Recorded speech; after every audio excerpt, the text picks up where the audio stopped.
Hi friends, welcome to Homemaking Mantra. This is Shanti. Welcome to Daily Vlogs. Hope me weekend చాలా బాగా జరిగింది అని అనుకుంటున్నా. నేను కూడా బాగా ఎంజాయ్ చేశాను మా హస్బెండ్ తోటి, సిద్ధుతోటి. మెన్స్ట్రల్ సైకిల్ అప్పుడు మూడ్ స్వింగ్స్ అనేవి చాలా కామన్. నాకు చిరాగ్గా అనిపిస్తే నేను ఏం చేస్తానంటే చక్కగా డేట్ వచ్చే ముందు కొంచెం ఇల్లు అదంతా కూడా క్లీన్ చేసుకుంటూ ఉంటా. అంటే నెక్స్ట్ 3-4 డేస్ కూడా మనం ఇంట్లో అన్నీ తాగటానికి కుదరదు కదా, సో అందుకని ముందే నేను మొత్తం క్లీన్ చేసి పెట్టుకుంటాను. ఎవ్రీ వీక్ ఎటు బెడ్షీట్స్ చేంజ్ చేస్తా కాబట్టి ఫస్ట్ షీట్ చేంజ్ తోటి క్లీనింగ్ స్టార్ట్ చేశాను. మన వ్యూవర్స్ కొంతమంది మీరు టైమర్ ఎలా పెడతారు వాషింగ్ మిషన్లో అని అడుగుతూ ఉన్నారు. సో ఇప్పుడు నేను చూపిస్తాను. నైట్ ఆల్రెడీ మేము ఒక సైకిల్ రన్ చేసాము.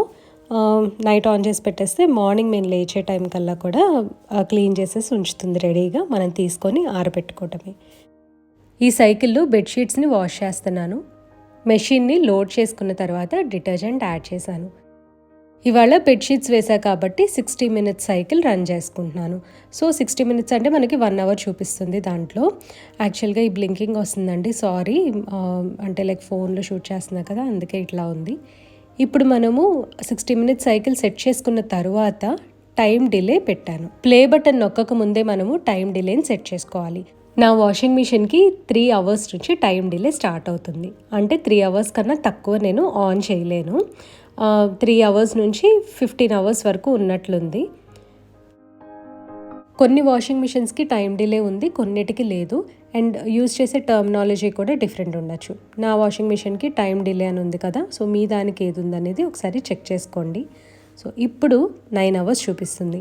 అంటే ఏంటి, ఫర్ ఎగ్జాంపుల్ ఇవాళ నేను మార్నింగ్ 7 o'clockకి వాషింగ్ మిషన్ లోడ్ చేశాను అనుకోండి, మెషిన్ ఆన్లోనే ఉంటుంది, వాషింగ్ మాత్రము 9 hours తర్వాత స్టార్ట్ చేసుకుంటుంది. అంటే మార్నింగ్ 7 o'clockకి నేను వాషింగ్ మిషన్ ఆన్ చేశాను కదా విత్ టైమర్, ఈవినింగ్ 4 కల్లా వాషింగ్ అనేది స్టార్ట్ చేసుకుంటుంది అనమాట. సో ఇది టైం డిలే అంటే. మార్నింగ్ వాటర్ అదంతా తాగటం కంప్లీట్ చేశాను. ఇప్పుడు కాఫీ కలుపుతున్నాను. మార్నింగ్ నుంచి వెయిట్ చేస్తున్నా ఎప్పుడెప్పుడు కాఫీ తాగుదామా అని. అంటే పూజ తర్వాత మా హస్బెండ్ పడుకుంటున్నారు మళ్ళీ కొంచెంసేపు. ఇవాళ కాఫీతో పాటు సిద్ధు బేక్ చేసిన కుకీస్ కూడా తీసుకుంటున్నాను. బ్రేక్ఫాస్ట్ అసలు ఇంకా చేయొద్దు అని చెప్పి అనుకున్నా. ఇదంతా సాటర్డే మార్నింగ్. ఫ్రైడే మీకు వ్లాగ్లో షేర్ చేశాను కదా, సిద్ధు కుకీస్ అయి బేక్ చేశాడు, హాలిడేస్ ఇంట్లోనే ఉన్నాడు అని చెప్పి. కాఫీ అండ్ కుకీస్ కాంబినేషన్ చాలా బాగుంటుంది, చాలా ఫిల్లింగ్గా కూడా ఉంటుంది. ఈ కాంబినేషన్ నాకు యూఎస్ వెళ్ళిన తర్వాత అలవాటైంది. యూజువల్గా మనకి ఇక్కడ బ్యాక్ ఇండియాలో అయితే టీ అండ్ బిస్కెట్స్, అంటే మ్యారీ బిస్కెట్స్ ఉంటాయి కదా, అవి బాగుంటాయి, పార్లేజీ బాగుంటుంది. అప్పుడప్పుడు అలా కూడా తీసుకుంటూ ఉంటాము. Freshly baked cookies and coffee నిజంగా చాలా బాగుంటుంది. అండ్ ఇవి వచ్చేసి ఎగ్లెస్ కుకీస్ అసలు ఎంత బాగున్నాయంటే అండి, నేను డెఫినెట్గా రెసిపీ ట్రై చేయాలి. సిద్ధు నిజంగా బాగా చేస్తున్నాడు. నేను అడిగాను, నాకు ఇంత బాగా కుదరట్లేదు సిద్ధు, నువ్వు ఎలా చేసావు అంటే, నేను చాలా ప్రిసైజ్గా తీసుకుంటున్నాను మెజర్మెంట్స్ అవన్నీ కూడా, వాళ్ళు ఎంత క్వాంటిటీ చెప్తే అంతే వేస్తున్నా, ఎక్కువ తక్కువ వేయటం లేదు అని అన్నాడు. నాకు చాలా బాగా అనిపించింది. ఎందుకంటే నేను very bad at taking quantities అనమాట. అస్సలు నేను ఏది కూడా ఈవెన్ లైక్ పిండి వంటలు చేసేటప్పుడు కూడా ఊరికే అలా అలా కలిపేసేసి చేస్తా, కానీ ఇంతకింత అన్నట్టు అసలు నేను పట్టించుకోను. కానీ ఛానల్లో ఎప్పుడైనా ఏమైనా పిండి వంటలు చేయడం చూపిస్తే మాత్రము కొంచెం క్వాంటిటీస్ చెప్తున్నా, కొత్తగా చేసుకునే వాళ్ళకి యూజ్ అవుతాయి కదా అని. కానీ నేను చేసేటప్పుడు మాత్రమే పట్టించుకోనండి. నిజంగా క్వాంటిటీస్తో మనం చేస్తే చాలా పర్ఫెక్ట్గా వస్తుందని నాకు తెలిసింది. కాఫీ తాగిన తర్వాత షీట్స్ అన్నీ చేంజ్ చేస్తున్నాను మళ్ళీ. ఆల్మోస్ట్ బెడ్షీట్స్ చేంజ్ చేసినప్పుడు ప్రతి వీడియోలో కూడా చెప్తా ఉన్నాను షీట్స్ ఎక్కడ పర్చేస్ చేస్తున్నాను, ఏ బ్రాండ్ అని. మింత్రా, అమెజాన్లో దొరుకుతూ ఉంటాయి. Linen wala, Portico, Blanca, and ఇక్కడ బయట మనకి స్పార్లో, బిగ్ బజార్లో అట్లా చాలా చోట్ల ఈ సాలిడ్ బెడ్షీట్స్ అనేవి దొరుకుతున్నాయి. కాకపోతే మనం ఒకటి చూస్ చేసుకోవాలి, థ్రెడ్ కౌంట్ అనమాట. 300 నుంచి బాగానే ఉంటాయి, 300 కన్నా తక్కువ కొంచెం పల్చగా అంత బాగో అనమాట. సో దాని ప్రకారం ప్రైస్ కూడా వేరియేషన్ అనేది ఉంటుంది. సాటిన్ పిల్లో కేసెస్ యూస్ చేస్తే రింకిల్స్ రావు అని చెప్తూ ఉంటారు. అవి ఎప్పుడు పర్చేస్ చేద్దామని అనుకుంటాను. హోమ్ సెంటర్‌కి వెళ్తా అవి చూస్తా గానీ నాకు ఆ పాయింట్‌లో స్ట్రైక్ అవ్వవనమాట. అంటే లైక్ తీసుకోవాలి అని. ఎందుకంటే నాకు మ్యాచింగ్ షీట్స్ దొరకట్లేదు. నేను వాడేవన్నీ కూడా ఒకటే సాలిడ్ కలర్స్ ఉంటున్నాయి కదా! సో, సేమ్ కలర్ అయితే నాకు దొరకట్లేదు. ఇంకా ఆన్‌లైన్ సెర్చ్ చేద్దామంటే ఇంకెప్పటికప్పుడు అసలు వాటి గురించి మర్చిపోతున్నా. ఇవి ఎల్ఈడి లైట్స్ నా రైటింగ్ టేబుల్ దగ్గర పెట్టుకున్నాను కదా! అవి చార్జ్ చేస్తున్నా. ఇవి రీచార్జబుల్. నాకు చాలా హ్యాండీగా, హెల్ప్‌ఫుల్‌గా అనిపిస్తున్నాయి. ముఖ్యంగా ముగ్గులు వేసుకునేటప్పుడు. రూమ్ అదంతా కూడా క్లీన్ చేసేసాను కదా! ఇప్పుడు ఇంకా కిచెన్‌లో, డైనింగ్ టేబుల్ దగ్గర కొంచెం పనుంది. అదంతా చేసుకుంటాను. ఇందాక కాఫీ తాగినప్పుడు మ్యాట్స్ అవన్నీ అక్కడ పెట్టేసా. ఒకసారి అక్కడ క్లీన్ చేసేసి ఇంకా ఎక్కడివక్కడ పెట్టేస్తాను. డైనింగ్ టేబుల్ మీద మ్యాట్స్ అట్లా వదిలేస్తే చూడటానికి అంత బాగోదు. అస్తమానం సర్దుకోవటమేనా పని అని అనుకోవచ్చు. కానీ ఒక్క 1 మినిట్ కూడా పట్టదండి అవి తీసేసి పక్కన పెట్టేయడానికి. అండ్ ఎప్పుడు టేబుల్ క్లియర్‌గా ఉంటే మనకి మైండ్ చాలా ఫ్రెష్‌గా ఉంటుంది. కొంతమందికి ఎక్కువ సామాన్లుంటే నచ్చదు ఇల్లు. అంటే మినిమలిజం అలా అంటూ ఉంటారు. కాకపోతే కొంతమందికి ఏంటంటే చక్కగా అన్నీ అరేంజ్ చేసుకోవటం అంటే ఇష్టము. కొంతమందికేమో ఎక్కువగా ఇంట్లో వుడ్ వర్క్ చేపించుకోవటం ఇష్టము. సో, అట్లా మనిషికి మనిషికి డిఫరెన్స్ అనేది ఉంటుంది కదా! నాకేమో అన్నీ ఇట్లా యాక్సెసరీస్ తోటి డెకార్ చేసుకోవడం అంటే చాలా ఇష్టం. అందుకనే మేము ఇంట్లో ఎక్కువగా వుడ్ వర్క్ కూడా చేపించుకోలా. పైగా మేము ఫస్ట్ రెంట్‌కి వచ్చాము. ఆ తర్వాత ఇల్లు కొనుక్కున్నాం కాబట్టి ఇంకా వుడ్ వర్క్ అవసరం లేదు అని అనిపించింది మాకు. యాక్సెసరీస్‌తో డెకార్ అంటే ఓన్లీ డ్రాబ్యాక్. ఎప్పటికప్పుడు డస్టింగ్ చేసుకొని వాటిని క్లీన్‌గా, నీట్‌గా ఉంచుకోవాలి. విరగకుండా, పగలకుండా చూసుకుంటూ ఉండాలనమాట. అదొక్కటే. లేదంటే చక్కగా చేంజ్ చేసుకొని డిఫరెంట్‌గా అరేంజ్ చేసుకోవచ్చు. అదొక విధమైన ఫన్. ఇవాళ చాలా లేజీగా అనిపించింది వర్కౌట్ చేయడానికి. సో, అందుకని ట్రెడ్‌మిల్ మీద ఒక హాఫ్ అన్ అవర్ నడిచేశాను. మీడియం పేస్ పెట్టుకొని వాక్ చేశాను. ఒక హాఫ్ అన్ అవర్ పాటు నాకు ఇష్టమైనవి ఏవో ఒకటి పాడ్కాస్ట్స్ ఉంటాయి కదా! లైక్ టాక్ షోస్ అట్లాంటివి. అవి వింటూ హ్యాపీగా చేసేసుకుంటే ముందు సగం స్ట్రెస్ తగ్గుతుంది. అంటే బాగా స్ట్రెస్‌ఫుల్‌గా ఉన్నప్పుడు, మైండ్ బాలేదు, మూడ్ స్వింగ్స్ ఉన్నాయన్నప్పుడు వాకింగ్ నిజంగా చాలా హెల్ప్ చేస్తది. అసలు మంచి టిప్ ఒకటి చెప్తానండి మీకిప్పుడు. మూడ్ బాలేదనుకోండి, ఒక 10 మినిట్స్ ఇంట్లోనే వాక్ చేయండి. లేదు అని అంటే బయటికి వెళ్ళిపోండి. టెర్రస్ మీదకెళ్ళండి, బాల్కనీలోకి వెళ్ళండి. ఒక 5-10 మినిట్స్ మనము ఫ్రెష్ ఎయిర్‌కి ఎక్స్‌పోజ్ అయ్యాము అని అంటే మైండ్ అయితే చాలా రిఫ్రెష్ అయిపోతుంది. లైక్ ఇన్‌స్టెంట్‌గా రిఫ్రెష్ అవుతాము. ఆ తర్వాత నెమ్మదిగా మళ్ళీ బ్యాక్ టు నార్మల్ రావచ్చు. ముఖ్యంగా ఇది మూడ్ స్వింగ్స్ అనేవి సైకిల్ స్టార్ట్ అయ్యే ముందు ఖచ్చితంగా ఉంటాయన్నమాట. నాకు ప్రెజెంట్ అలాగే ఉంది. అందుకే ఏం చేయాలో తెలియక వెళ్ళి కాసేపు వాక్ చేసేసాను. మళ్ళీ బ్యాక్ టు నార్మల్ వచ్చాను. ఇంకా హ్యాపీగా నా పని నేను చేసేసుకుంటున్నా. కిచెన్లో కొన్ని క్లీన్ చేసుకోవాల్సినవి అవన్నీ అంటే మా మేడే కాదండి, నేను కూడా క్లీన్ చేస్తూ ఉంటాను కొన్ని అవసరమైనవి. ప్రీవియస్ డే డికాషన్ ఉంటే మార్నింగ్ వాడేసాను కదా! సో, మళ్ళీ ఈవినింగ్ కోసం అని చెప్పి ఫిల్టర్ కడిగి అంతా తుడిచేసి రెడీగా పెట్టుకుంటున్నాను. ఆ తర్వాత ఇంకిప్పుడు కుకింగ్ స్టార్ట్ చేయాలి. నా దగ్గర 2 ఫోన్స్ ఉంటాయి. సో, ఒక ఫోన్లోనేమో నేను వీడియో షూట్ చేస్తూ ఉంటే ఇంకొక దాంట్లో ఏదన్నా ప్లే చేసుకుంటూ ఉంటాను. ఇవాళ బీర్ బైసెప్స్ అని చెప్పి ఒక యూట్యూబ్ ఛానల్ ఉంది. అందులో అయోధ్య గురించి ఒక చిన్న టాక్ షో లాగా నడుస్తుంది. అంటే లైక్ అమ్మవారి గురించి అండ్ స్పిరిచువాలిటీ, నిజంగా దైవం అంటే ఏంటి అని ఒక ఆవిడ ఎక్స్పీరియన్స్ షేర్ చేస్తున్నారు. బిగ్ బాస్కెట్‌లో కంద ఆర్డర్ చేశాను. ఇవి ప్రీ కట్ వెజ్జీస్. అంటే కందని మన చిన్న చిన్న పీసెస్ లాగా కట్ చేసి ఇట్లా బాక్స్‌లో వాక్యూమ్ ప్యాక్ చేసిస్తారు. అవి ఫ్రీజర్‌లో పెట్టేసి నేను కావాల్సినప్పుడు యూజ్ చేసుకుంటూ ఉంటా. వాటికి కూడా షెల్ఫ్ లైఫ్ ఉంటుంది. ఇన్ని రోజుల కన్నా ఎక్కువ నిల్వ ఉంచితే వెజ్జీస్ పాడైపోతాయి అని అంటారు. షెల్ఫ్ లైఫ్ ఎందుకు అని అంటే గ్రీన్ పీస్, ఫ్రోజన్ కార్న్ ఇవన్నీ ఉంటాయి కదా! అలా అయితే ఇవి నిలవ ఉండవన్నమాట. జస్ట్ ఒక 1 వీక్ కన్నా ఎక్కువ ఉండవు. కంద ముక్కల్ని ఇనుప బాండీలో ఫ్రై చేస్తున్నాను. కొంచెం ఐరన్ ఎక్స్ట్రా అందుతుంది కదా మనకి. అంటే లైక్ ఏ మెటల్‌తో కుక్ చేస్తే దానికి తగ్గట్టు బెనిఫిట్స్ మనకొస్తాయి అని చెప్పి.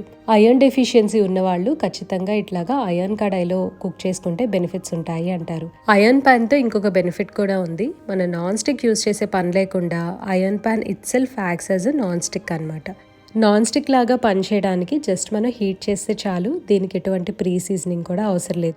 అదే మన డైకాస్ట్ చేసింది కాస్ట్ ఐరన్ ప్యాన్ అయితే ఖచ్చితంగా సీజనింగ్ చేయాలి. లేదంటే ఏదన్నా సరే స్టిక్ అయిపోయే ఛాన్స్ ఉంటుంది. ఐరన్ ప్యాన్ నాన్ స్టిక్ లాగా యాక్ట్ చేయాలి అంటే ముందుగా మనం బాగా హీట్ చేసుకొని కొంచెం టెంపరేచర్ తగ్గిన తర్వాత ఆయిల్ వేసుకొని ఇంకా ఫ్రైయింగ్ స్టార్ట్ చేసుకోవచ్చు. చూసారు కదా, చాలా పొడి పొడిగా వచ్చింది, ఎక్కడ కూడా స్టిక్ అవ్వాల. అంటే కొద్దిగా స్టిక్ అవుతుందండి, కాకపోతే ఇంకా అది నెమ్మదిగా వచ్చేస్తుంది. సాటర్డే కంద ఫ్రైతో పాటు పెసరపప్పు కట్టు కూడా పెట్టాను. సో ఈ 2 మా లంచ్. మార్నింగ్ మా హస్బెండ్ బయటికి వెళ్ళినప్పుడు ముంబై కుల్ఫీ నుంచి గ్వావా కుల్ఫీ తెచ్చారు. సో అది తింటూ మూవీ పెట్టుకుందాము అని చెప్పి స్టార్ట్ చేశాను. యానిమల్ మూవీ పెట్టుకున్నా. నిజంగా అంత చెత్త మూవీ నేను ఎప్పుడూ కూడా చూడలేదు. అసలు please I don't even want to talk about that. చాలా అసలు పిల్లలకి అసలు చూపించొద్దు, అండ్ మనం కూడా చూడకుండా ఉంటే చాలా బెటర్. నేను మధ్యలో ఆపేశాను. మా సరౌండింగ్స్లో చాప్ అండ్ స్టిక్స్ అని ఒక మంచి చైనీస్ రెస్టారెంట్ ఉంది. చాలా ప్లెజెంట్గా హాయిగా ఉంటుంది. చిన్న రెస్టారెంట్ అయినా సరే ఫుడ్ అయితే ఎక్సలెంట్గా ఉంటుంది అనమాట. సో ఎప్పుడైనా చైనీస్ తినాలి అని అంటే అక్కడికి వెళ్ళిపోతూ ఉంటాము. థాయ్ సూప్ తోటి స్టార్ట్ చేసాము. థాయ్ వెజ్ సూప్, అది మాత్రం అసలు భలే అనిపించింది. ఫస్ట్ టైం ట్రై చేశాను. ఆ తర్వాత ఇంకా యూజువల్ స్టార్టర్స్, నూడిల్స్, చౌమీన్ అయి తీసుకొని వచ్చేసాము. బట్ ఫుడ్ అయితే మాత్రం చాలా బాగుంటుంది. చాప్ అండ్ స్టిక్స్ ముగలివాకంలో. సో ఎవరైనా మంచి చైనీస్ ఫుడ్ ట్రై చేయాలి అని అనుకుంటే అక్కడికి వెళ్ళండి, అన్నీ బాగుంటాయి. ఇంటికి వెళ్ళేటప్పుడు ఆరుష్కి వెళ్ళాము. అక్కడ గ్రోసరీస్ అవి తీసుకొని ఆ తర్వాత కుక్వేర్ అవన్నీ ఉంటాయి కదా, సరే చూస్తూ ఉంటే ట్రైప్లై కుక్వేర్ నాకు కావాల్సింది దొరికింది. ట్రైప్లై కుక్వేర్స్ చాలా ఎక్స్పెన్సివ్ ఉంటున్నాయి. 2500 దగ్గర నుంచి ఇంకా 3000, 4000, 5000 వరకు కూడా నేను ఆన్లైన్లో చూశాను. అంత ప్రైస్ అయితే నాకు ఒక డిష్ మీద అస్సలు పెట్టబుద్ధి కాల. మొన్న కిచెన్ క్లీన్ చేసినప్పుడు నాదొక శాండ్విచ్ పోవటం కడాయి ఉంటుంది, అది లోపల డాట్స్ పడ్డాయి, బ్లాక్ డాట్స్. సో అందుకని తీసేసాను. దానికి రీప్లేస్మెంట్గా ఇది కొనుక్కున్నా. అది కూడా నాకు ఇది మంచి ప్రైస్కి దొరికింది. 2400 పడింది. అమెజాన్లో చెక్ చేస్తే 3000 అట్లా ఉందన్నమాట ప్రైస్. కొంచెం ఎక్కువే ఉంది, దీనికన్నా కూడా కొంచెం ఎక్కువ ఉంది. సో నాకు బెటర్ డీల్ అనిపించింది. స్టోర్లో అయితే నాకు ఇంకా బెస్ట్. నాకు కావాల్సిన సైజు, ఆ క్వాలిటీ, థిక్నెస్ అన్నీ చూసుకొని తీసుకోవచ్చు కదా. సో అందుకని ఇవాళ నేను చూసి తెచ్చుకున్నాను. ఈ బ్రాండ్ వచ్చేసరికి మిల్టన్ వాళ్ళది, and model pro cook triply అనమాట. ఇందులోనే శాండ్విచ్ బోటం, థిక్ బోటం అవన్నీ ఉంటాయి. ట్రైప్లై అంటే 3 లేయర్స్ ఉంటాయి. అవుటర్ లేయర్స్ 2 కూడా స్టీల్ వస్తుంది, మధ్యలో లేయర్ ఏమో అల్యూమినియం ఉంటుంది. అందువలన ఈవెన్ హీట్ డిస్ట్రిబ్యూషన్ ఉండి కుకింగ్ కూడా చాలా ఫాస్ట్గా అవుతుంది అని అంటారు. అందుకని ఇవి చాలా ఎక్స్పెన్సివ్. యూజ్ చేసిన తర్వాత ఇవి నిజంగా వర్తా కాదా అనేది నేను తప్పకుండా నా రివ్యూ నేను షేర్ చేస్తాను. వేరే వాళ్ళైతే చాలా బాగున్నాయి అని చెప్తున్నారు. సండే లేచిన తర్వాత 7 o'clock అట్లాగా బాల్కనీలో కూర్చున్నాను. లేతగా వచ్చే సన్ రేస్ హ్యాపీగా ఎంజాయ్ చేస్తున్నా. వీకెండ్స్ వస్తే లంచ్ బాక్స్ అది ప్యాక్ చేసే పని ఉండదు కాబట్టి ఫ్రిడ్జ్ క్లీన్ చేసుకుంటున్నాను ఫస్ట్. ఐస్ క్యూబ్స్ పెట్టే ట్రే ఒకటి, బటర్ పెట్టే ట్రే, ఇవన్నీ కూడా క్లీన్ చేసి కొన్ని పారేసే ఉంటే అవన్నీ పారేసాను. చిన్న చిన్న డబ్బాల్లో పెట్టి ఏదో ఒకటి పప్పు కానీ కూర కానీ అలా ఫ్రీజర్లో పెట్టేస్తూ ఉంటాను, నెక్స్ట్ డే తినచ్చులే అని. ఇంకా 2 days తర్వాత అయితే అసలు నేను తినను. సో అందుకని చెప్పి ఇంకా అవి కొంచెం కొంచెం ఉంటాయిలేండి, డిస్కార్డ్ చేస్తా. మొన్నటి వరకు కూడా ఐస్ ట్రే తోటి పెద్ద పని ఉండేది కాదు. ఈ మధ్య అప్పుడప్పుడు మధ్యలో బయటకు వెళ్ళొస్తా, మధ్యాహ్నం అట్లాగా బాగా ఎండగా ఉంటుందని కొంచెం ఐస్ వాటర్ అది తాగుతున్నాము. నాకు జలుబు కూడా అట్లాగే ఉంటుందండి, అసలు తగ్గట్లేదు ఎందుకో ఈసారి. ఫ్రిడ్జ్ క్లీనింగ్ అయినా కిచెన్ క్లీనింగ్ అయినా సరే పార్ట్స్గా చేసుకోవటమే నాకు ఇష్టము. అలా అయితే మనం 15-20 minutes ఒక దాని మీద స్పెండ్ చేస్తాం. ఫుల్ క్లీనింగ్ పెట్టుకున్నాం అనుకోండి, గంటల తరబడి ఒకే చోట ఉండాలి. మేబీ కిచెన్ అనుకోండి, అన్నీ తీసుకింది పెట్టడం, డస్టింగ్ చేయటం, ఇదంతా నాకు కొంచెం బోర్. సో ఎప్పటికప్పుడు ఏంటంటే కొంచెం కొంచెం సర్దుతూ ఉంటాను. మొన్న ఒక 2 shelf lights సర్దేశాను, ఇవాళేమో ఫ్రీజర్ క్లీన్ చేసా. అవన్నీ చేస్తూనే బెండకాయ కూర, సొరకాయ పచ్చడి అండ్ బాయిల్డ్ ఎగ్స్, ముద్దపప్పు ఇవన్నీ చేసేసాను. అండ్ నిన్న షార్ట్ కూడా పోస్ట్ చేశాను కదా, చాలామంది చూసే ఉంటారు. కొద్దిగా ఆయిల్లో కట్ చేసిన బాయిల్డ్ ఎగ్స్ వేసి లైట్గా ఫ్రై చేసిన తర్వాత ఉప్పు, కారం, పసుపు, కొద్దిగా ధనియా పౌడర్ వేసి మళ్ళీ ఒకసారి సాటే చేస్తున్నా. చాలా బాగుంటాయండి ఆ ఎగ్స్. ఒకసారి తప్పకుండా మీరు ట్రై చేయండి. మా మమ్మీతో మాట్లాడుతూ ఈ వంటలన్నీ ఫినిష్ చేసేసుకున్నాను. క్లీనింగ్ అయిపోయింది. ఆ తర్వాత ఫ్రీజర్ ఖాళీ చేస్తున్నా కదా, బటర్ ఇట్లాగా దొరికిందనమాట. మార్నింగ్ ఊరికే అట్లా పైన అప్లై చేసేసి ఒక్కొక్కసారి లోపల పడేస్తూ ఉంటాను. సో ఇట్లా చిన్న చిన్న ముక్కలు మిగిలినాయి ఫైనల్గా. వాళ్ళు బటర్ వచ్చేసరికి చాలా పెద్ద పెద్ద బ్లాక్స్ ఇస్తూ ఉంటారు. మనమేమో ఫ్రీజర్లో కానీ ఫ్రిడ్జ్లో కానీ పెడితే అవి గట్టిగా అయిపోతాయి. సో నాకేమనిపించిందంటే ఇప్పుడు ఎటు చిన్న ముక్కలు మిగిలాయి కదా, అవన్నీ కూడా ఒక బౌల్లో వేసి రూమ్ టెంపరేచర్ వచ్చేదాకా వెయిట్ చేద్దాము అని అనుకున్నా. ఆ తర్వాత మౌల్డ్స్ తీసుకున్నాను. ఆ మౌల్డ్ షీట్లో బటర్ అంతా పెట్టేసి చక్కగా 3 to 4 minutes వరకు ఫ్రీజ్ చేశా. పీసెస్ గట్టిగా అయిపోతాయి కదా, అవి తీసి ఒక బాటిల్లో పెట్టేసి స్టోర్ చేశాను. ఇలా అయితే మనం ఎప్పుడు కావాలంటే అప్పుడు కొంచెం కొంచెం బటర్ ఆ క్యూబ్స్ లాగా తీసి యూస్ చేసుకోవచ్చు. బటర్ని బ్యాచెస్ వైజ్గా ఇలా సిలికాన్ షీట్ మౌల్డ్లో పెట్టేశాను. ఇది వచ్చేసరికి నేను లోకల్ స్టోర్లోనే తీసుకున్నానండి. ఈ మౌల్డ్ మనకి ఆన్లైన్లో కూడా అవైలబుల్ ఉంటాయి. ఇది ఒక్కటి హ్యాండీగా ఉంచుకుంటే మనం ఎన్నన్నా సరే ఇట్లా ఫ్రీజ్ చేసుకొని స్టోర్ చేసుకోవచ్చు. సిలికాన్ షీట్స్లో ఫ్రీజ్ చేసిన బటర్ అంతా కూడా తీసి ఈ బాక్స్లో స్టోర్ చేసుకుంటున్నాను. ఇది ఫ్రీజర్లో పెట్టుకోవచ్చు లేదా కింద ఫ్రిడ్జ్లో అయినా పెట్టేసేసుకోవచ్చు. కిచెన్ అంతా క్లీన్ చేసేసాను. వంట కూడా మొత్తం కంప్లీట్ అయింది. లాస్ట్ వీక్ నేను ఫిష్ చేశాను. అంటే నిన్న సండే కాకుండా మొన్న సండే ఫిష్ చేశాను. ఆ వీడియో వచ్చేసరికి నిన్న పోస్ట్ చేశా. సో కొంతమందికి డౌట్ వచ్చింది, నేను ఎప్పుడు లేచాను, ఎప్పుడు కూర చేశా, ఎప్పుడు రెసిపీ పోస్ట్ చేశా అని. యాక్చువల్గా మొన్న అయోధ్య బిజీలో ఉన్నాం కదా మనందరం. సో అప్పుడు నాన్ వెజ్ పోస్ట్ చేయడం ఎందుకులే అని చెప్పేసి ఈ వీక్ పోస్ట్ చేశాను. డిసెంబర్లో ఖచ్చితంగా వర్షాలు పడతాయి. సో అది జనవరి కూడా కంటిన్యూ అవుతుంది. నిన్న ఇవాళ కొద్దిగా వర్షం పడిందండి, జస్ట్ డ్రిజిల్. అండ్ నేను చేసిన వంటలు చూపిస్తాను ఇప్పుడు. పైనాపిల్ అదంతా కూడా మార్నింగే కట్ చేసి పెట్టాను. పైనాపిల్ చక్కగా ఉప్పులో కడిగేసేసి ముక్కలు కట్ చేసి పెట్టాను. అండ్ దానిమ్మకాయ కూడా ఒలిచి పెట్టేశాను.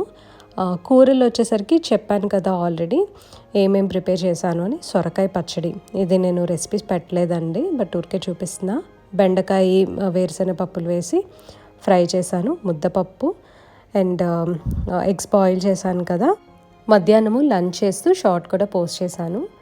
మీలో చాలామంది చూసారు కదా, షార్ట్స్ కూడా చూస్తున్నారండి. చాలా థ్యాంక్స్ అండి అందరికీ. తర్వాత ఒక మూవీ పెట్టుకొని ఇంకా వీకెండ్ ఇట్లా కానిచ్చేసాము. సో ప్లెజెంట్గా హ్యాపీగా అయిపోయింది. ఇదండి ఇవాళ వీడియో. మీ అందరికీ నచ్చింది అనుకుంటున్నాను. నచ్చితే లైక్ చేయండి, కమెంట్ చేయండి. ఛానల్కి తప్పకుండా సబ్స్క్రైబ్ చేసుకోండి. Thank you for watching.